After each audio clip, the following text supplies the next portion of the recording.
अस्सलाम वालेकुम, welcome to my channel Sidra's diary. मैं हूँ सिद्रा, मेरे साथ हैं अली हैदर। और जिस ड्रामे की हम आज बात कर रहे हैं उसकी सेकंड एपिसोड है। और जैसे कि हमने पहले भी जिक्र किया था, इसमें हम दोनों की बड़ी फेवरेट कास्ट है। ड्रामा बहुत फास्ट पेस्ड है, टॉपिक डिफरेंट है। मुझे मज़ा आ रहा है देखने में, क्योंकि ऐसी चीजें मैं समझता हूँ एक्सपेरिमेंट करनी चाहिए पाकिस्तानी ड्रामा इंडस्ट्री। क्योंकि वो जो एक वही जो बस ट्रायंगल लव स्टोरीज वो भी अच्छी लगती हैं, लेकिन वही घरेलू फसाद झगड़े इसमें भी हैं। इसका स्टार्ट भी बड़ा टिपिकल होता है, लाइक सास बहू की एक चपकलेश है, वो हो रहा है, but it lands into a very different world which is supernatural world. तो वो बड़ा एक्साइटेड हूँ मैं कि पाकिस्तानी किस तरह से हॉरर किस तरह प्रेजेंट करेंगे। बिल्कुल नहीं, अभी तक तो फील जो दे रहे हैं वो ओवरऑल बड़ी मज़े की दे रहे हैं।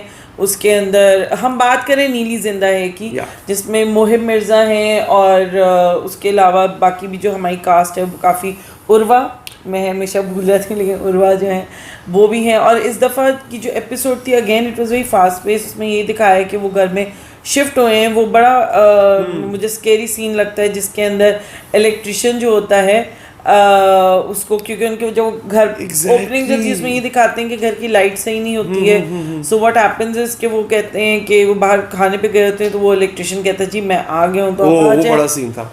और खैर इलेक्ट्रिशियन आता है, वो उसको कहता है आप थोड़ी देर में ये करें, मैं उतनी देर में अपनी फैमिली को लेके आ रहा हूँ। और उसके बाद जो वो एक होता है ना, उसकी जो चीख आती है और एकदम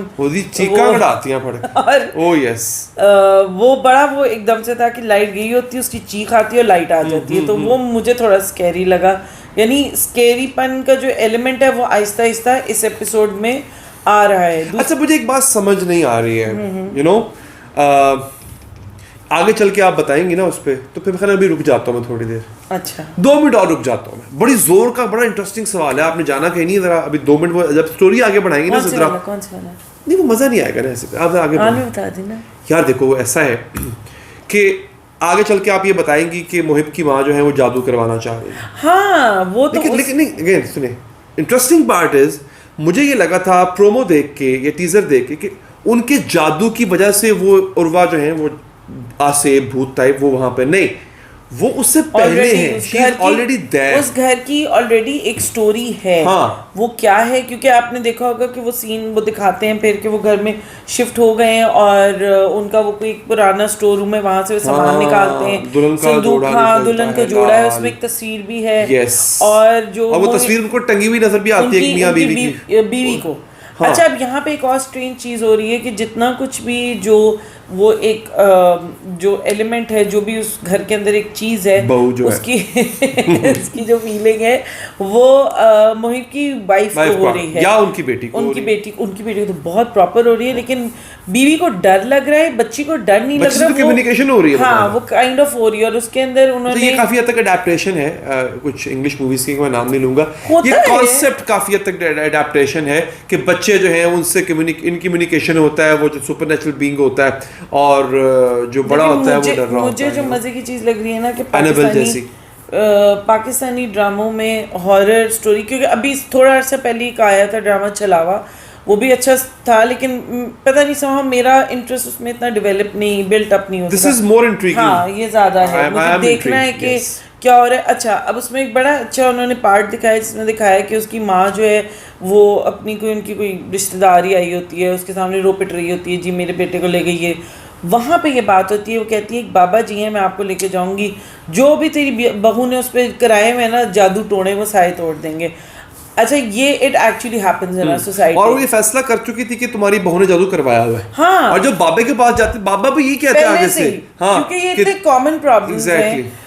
हर दूसरे घर के अंदर सास बहू के झगड़े होते हैं, मियाँ बीवी के मसले होते हैं, सास कोई प्रॉब्लम होता है, जी मेरे बेटे मेरे पुत्र ने लेकर नस गई, तो ये जो बाबे बैठे होते हैं ना, ये ढोंगी किस्म। अच्छा, बहुएं भी जाती हैं, ऐसा नहीं है कि सिर्फ सासें जाती हैं, बहुएं भी जाती हैं कि मेरी सास को मुंह को बंद हो जाए, मेरा हस्बैंड जो है मुझसे सवाल पूछना छोड़ दे, प्यार करना शुरू कर दे। अच्छा, बाबे दोनों को लूट रहे होते हैं, सास को भी लूट रहे होते हैं, बहू को भी। कि ये ना पेट मसले हैं जो कि आपकी सोसाइटी में हैं, और उनको पता है कि इसी के ऊपर हमने तंग करना है और इसी से हम कमा लेंगे। वो जाती उसको कहता है तुम्हारी बहू ने जो किया है वो मैं तोड़ दूंगा। पहले आवाज़ अपनी वो उसकी उसी वक्त एकदम बाबा जी। यहाँ पे ना दिखाया जो है, जो हमारी सोसाइटी में होता है ना, ईमान की कमजोरी, हाँ कि अगर आपको अपने रब पे एतबार नहीं है तब आप इस तरह के ना ये पीर फकीरों के पीछे लग जाते हैं. By the way, it's a good effort. In terms of production, it's very good.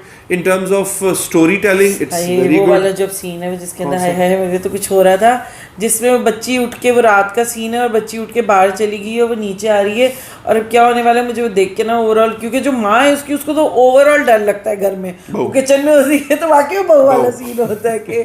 लेकिन अब जो वो लास्ट इसमें उन्होंने एंड किया ना, वो that was very scary for me at least. मुझे मजा आ रहा है, मैं बहुत एंजॉय कर रही हूँ. आप भी एंजॉय कर रहे हैं तो नीचे फीडबैक, नीचे कमेंट दीजिए. अगला हम आगे बढ़ रहे हैं. हाँ, जो नेक्स्ट जिस ड्रामे की हम बात कर रहे हैं वो कहीं असल में ऐसे ही है, उसमें जो कैरेक्टर है वो है ही ऐसे.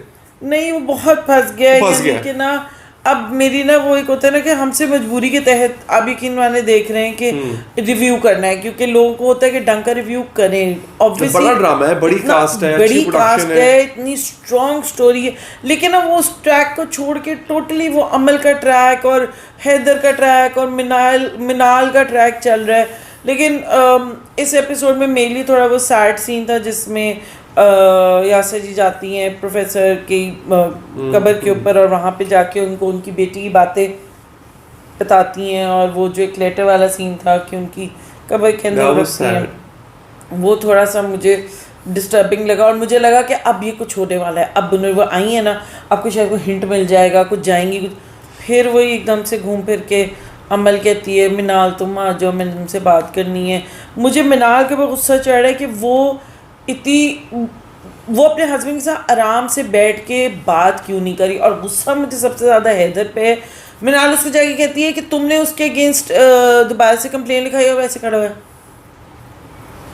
बताओ यार, बोलो कि मैंने नहीं करवाई है. स्टोरी टेलर और the writer should have done some justice here कि अच्छा यार, उसको मतलब कोई बंदा असल लाइफ में इतनी बड़ी बात इतनी देर तक नहीं रख सकता, खास तौर पे अपने स्पाउस से, अपने पार्टनर से. बताओ पेरेंट्स से भी नहीं, स्पेशली जब माँ इतनी सपोर्टिव है. एग्जैक्टली, उनको बताओ कि यार ये इसने मतलब वो रख, मुझे देखिए ना, the theme of the story जो इसकी जो है कि उससे दबा के रखी हुई है वो बात क्यों रखी हुई है. अभी तक राइटर इस ड्रामे में जस्टिफाई नहीं कर पाया कि हैदर ने अगर खामोशी इख्तियार की हुई है तो क्यों की. चलो एक एपिसोड तक कर लेता, 2 में कर लेता, 5-6 एपिसोडें गुजर गई हैं, अभी तक वो कुछ बोल नहीं रहा है. मुझे पता है इस बात की इरिटेशन हो रही कि अभी तक सिर्फ ये ना ऐसे गोल घूम रहा है. जैसे फांस है ना, उसका हालांकि फांस इतनी स्ट्रॉन्ग स्टोरी के ऊपर बना था, लेकिन अभी तक ये हो रहा है तू है नहीं तू है. पता है क्या हम लोग आजकल करते क्या है, अल्लाह भला करे, हमारे राइटर्स का बहुत अच्छे टैलेंटेड लोग हैं, पता नहीं क्या हो जाता है, पता नहीं उनको डायरेक्टर साहब कहते हैं या टीवी चैनल वाले कहते हैं कि आपने खींच के रखना है स्टोरी को.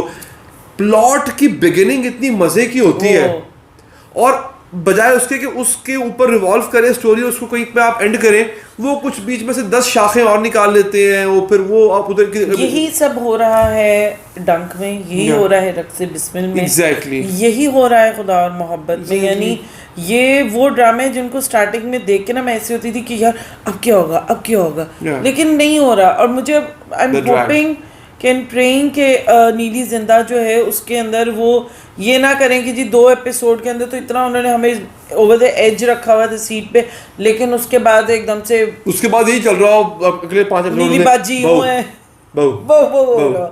और एक एग्जांपल जो मैं देना चाहूँगी यहाँ पे, मैंने शुरू में हम लोगों ने रकीब से का माजरत के साथ मैंने कहा था कि मुझे उसका ड्रामे का मज़ा नहीं आया था, मैंने उसका रिव्यू नहीं किया था. I want to correct myself, I want to take my words. वो हमारा जजमेंटल एरर था मेरा. मुझे लगता है कि मैं शायद वो इनिशियली स्टोरी समझ नहीं सकी, लेकिन हैट्स ऑफ टू बीगुल जी. मैं कहती हूँ मैंने इतना खूबसूरत प्ले अपनी ज़िंदगी में शायद नहीं देखा.